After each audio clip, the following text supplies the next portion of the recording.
Hello! Welcome to Camp Half-Blood. Hope you're not too injured and are excited to see camp. I'm Lily Fairfield, and I will be your tour guide for the tour portion of the orientation film. Don't mind this. A couple of Aphrodite campers decided that they just had to do my makeup before this. They didn't even listen to me and do green, so look like a hectic kid. Not that that would be bad. I just, hectic's great and everything. Here's a map of camp.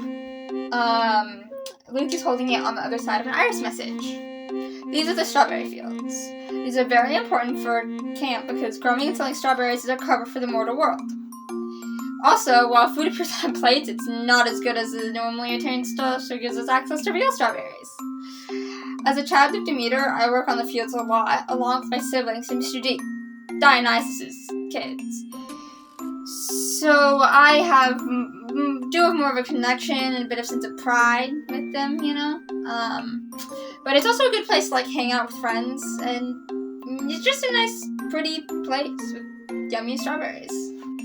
Here's Half-Blood Hill, which has the entrance to camp and the tree. Now, if you were conscious when you arrived, you've seen this already, but I'll tell you a bit about it. No monsters, no mortals can enter camp. They just can't get in because the entrance, because there's a barrier.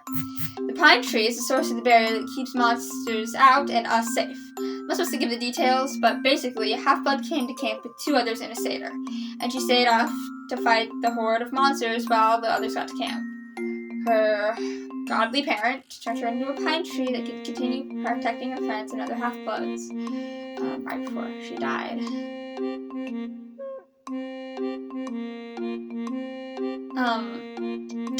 But it's definitely very important and definitely good to keep us protected. Here are the cabins. There are 12, one for each Olympian god, although some of them are empty. Pretty much you leave it in the live in the cabin for your parent. Now, Hera, Zeus, Poseidon, and Artemis don't have any kids, so those cabins are just there to honor them. The camera those big ones up front are for Zeus and Hera. The cabin's just her pointing? That's Demeter's. I stay there. Athena, Artemis, usually empty unless the hunters are around. Aphrodite, Dionysus, and over to the other side, Poseidon, empty, Ares, Apollo, Hephaestus, and finally Hermes. The Hermes cabin, in addition to housing kids of Hermes, is also where you stay until you are claimed by your parent. Little tip, don't go out with anyone if you're unclaimed, if you both have a mortal mom or a mortal dad, just in case.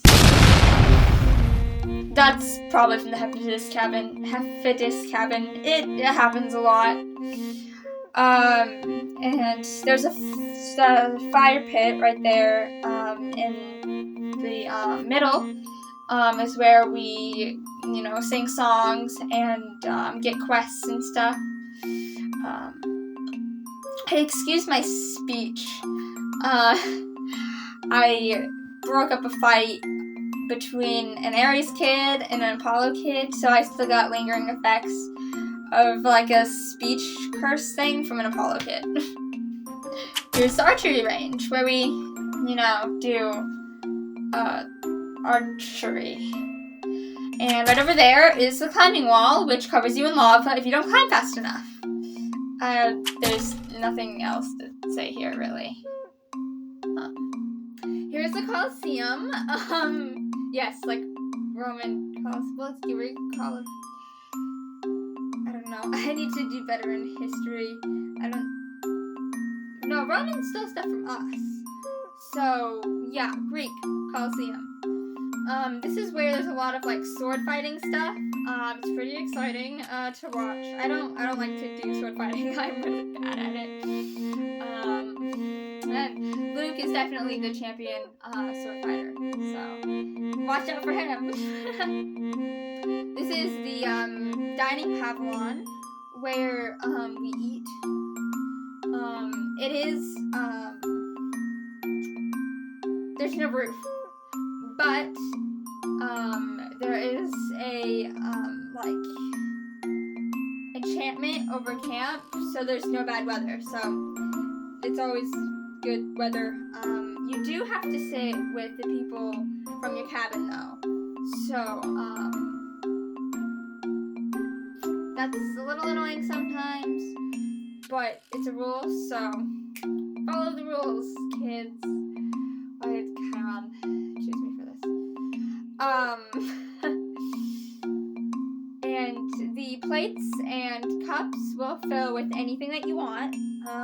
It's just like slightly less good than the like normal versions. You know, like if you were to get it from the store or a farm or your Aunt Margaret stables. And we use them a lot of times for like flying lessons because it's always good to know how to fly in the Pegasus, you know, because and all that. Unless, you know, don't. I do quite like the flying lessons, and the Pegasus. Me though. Oh, I have to get going. And this video needs to be usable now. So that's it for this tour. And I can show you the rest in person when you get to camp. Bye, and have a great time at camp.